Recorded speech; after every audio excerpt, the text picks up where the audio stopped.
The tale of Anos Voldigoad, a demon king who returns after 2,000 years. 2,000 years. And faces unexpected challenges. It's such a unique premise. You know, we're not following that typical hero's journey here. Right. Anos is already, like, incredibly powerful, but he's choosing to be reborn into this world that's kind of forgotten him. Right. Almost like he's looking for a challenge. He's at the top, so what do you do from there? Exactly. So, okay, Anos is this legendary demon king of tyranny who basically conquered everything. Humans, spirits, even gods. It's a lot. Yeah, to end a massive war, he sacrifices himself, splits the world into 4 realms. Right. Then 2,000 years later, boom. He's back. Back in action. Enrolled in the Demon King Academy. Yeah, can you imagine? Yeah, you would think being like the original Demon King would earn you some respect. You think. But it doesn't exactly go that way. No, not at all. That's what makes his story so interesting. I mean, Anos is so powerful, he's labeled a misfit.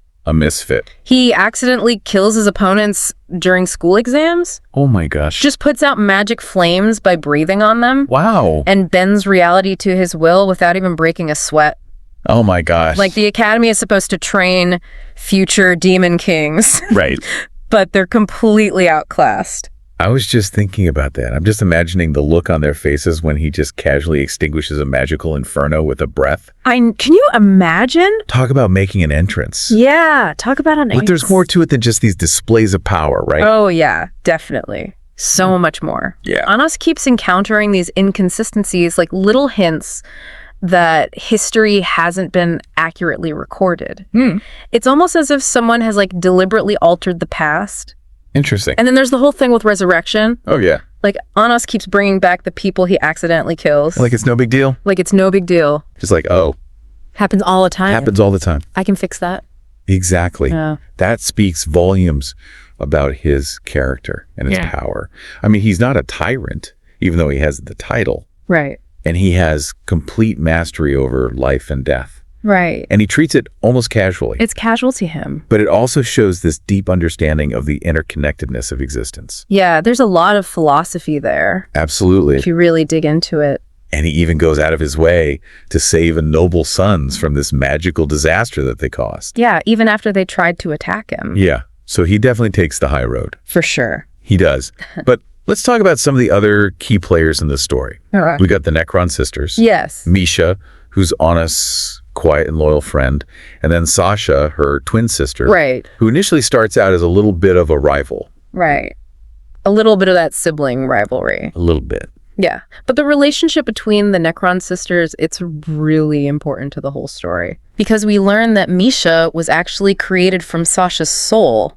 What? And is destined to vanish. Oh, no. The stakes are incredibly high. Yeah. Especially when Sasha, despite her initial, hostility, tries to sacrifice herself to save Misha. It's a lot to have that strong bond with your sister and to know that she's going to disappear. Yeah, it's heartbreaking. That's heartbreaking. And then Anos steps in. Oh, thank goodness. He rewrites their past to ensure that both sisters can exist. That's pretty powerful. It's a powerful moment that really shows his compassion and his ability to manipulate reality itself. It does. It shows you that even though he is this incredibly powerful demon king, he's not heartless. Exactly. He cares about those who are loyal to him. Right. But then we have Avos Dilhevia, this mysterious figure who claims to be the true demon king. Oh, yeah, this guy. He challenges Anos' authority and seems to be manipulating events from behind the scenes. Avos is trouble. He is? If we look at the bigger picture, you start to see this theme of memory and manipulation emerging. Avos is connected to the hero Kenon,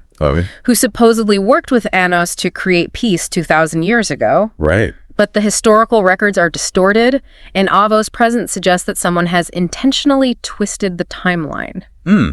That's interesting. So it raises the question, who benefits from rewriting history and erasing Anos' sacrifice?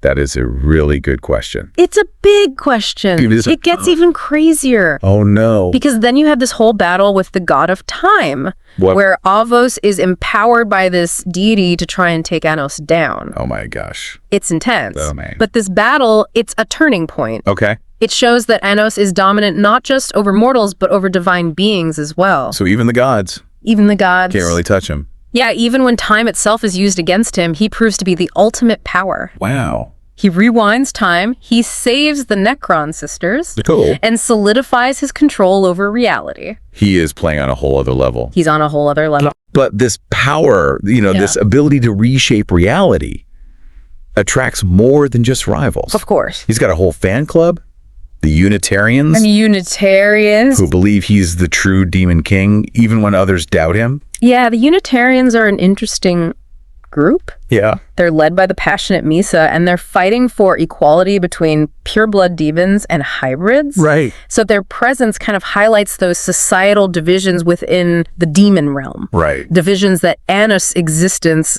seems to challenge. His very presence is disrupting the status quo. Exactly. And then there's Lei, this powerful, poor blood demon who gets caught in the crossfire.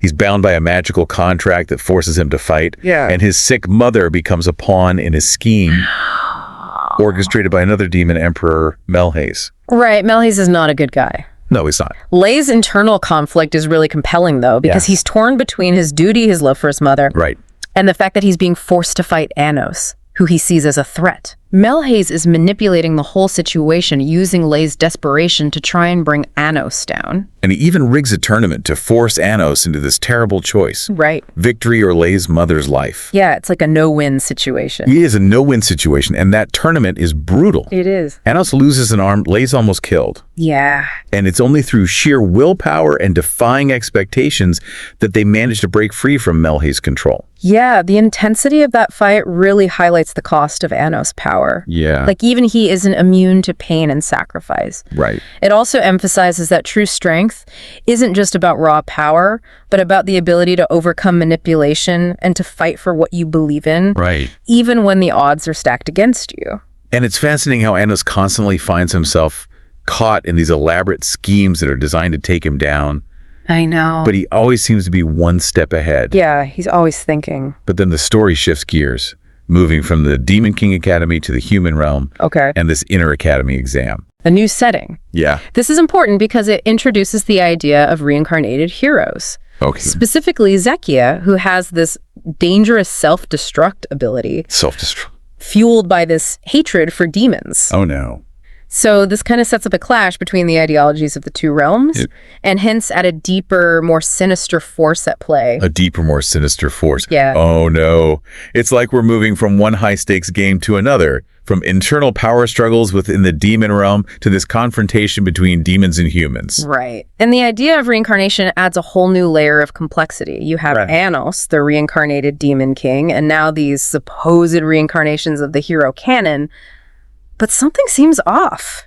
The pieces don't quite fit, do they? Yeah. There are multiple canons, each with different personalities and abilities, and their hatred for demons seems really intense, almost artificial. It's like someone is deliberately manipulating them, pushing them towards conflict. And remember how Anos effortlessly summoned a holy sword, something that demons aren't supposed to be able to do? That's another clue that things aren't as black and white as they seem. The lines between demon and hero, good and evil, are blurred. And then, boom, the truth is revealed. We find out that the original canon was actually killed 2,000 years ago, and these reincarnated heroes are actually magically created clones made by a being named Bianca. Yeah, the revelation about Bianca and her role in creating these hero clones completely changes our understanding of the story. It flips the script. Yeah. The heroes who are supposed to represent justice and righteousness are revealed to be tools in a much larger and more sinister plan. Talk about a plot twist. And who's the mastermind behind it all? None other than General Jurga, back from the dead and pulling all the strings to reignite the war between humans and demons. Some people just can't let go of a grudge. Jurga's return is a classic example of the villain who you thought was gone, but is actually operating from the shadows. He's driven by this deep-seated hatred for the demon race and will stop at nothing to see them destroyed, even if it means manipulating both sides of the conflict. It's a stark reminder that history has a way of repeating itself, and that unresolved conflicts can have lasting consequences. Hit a ticking time bomb just waiting to explode. Yeah. And then we have this epic final confrontation. Anos, with Lei by his side and empowered by the energy of his fan club, takes on Jurga in a battle that shakes the very foundations of reality. It's a culmination of all the themes we've been exploring: memory, identity, the power of belief. Anos isn't just fighting for his own survival. He's fighting for the truth, for the right to define his own narrative, and for the possibility of peace between humans and demons. It's battle for the future, for the kind of world he wants to create. But it comes at a price, doesn't it? It does. Anos wins, restores peace, but loses another source of his power in the process. He makes a huge sacrifice to secure the future he believes in. It's a bittersweet victory, isn't it?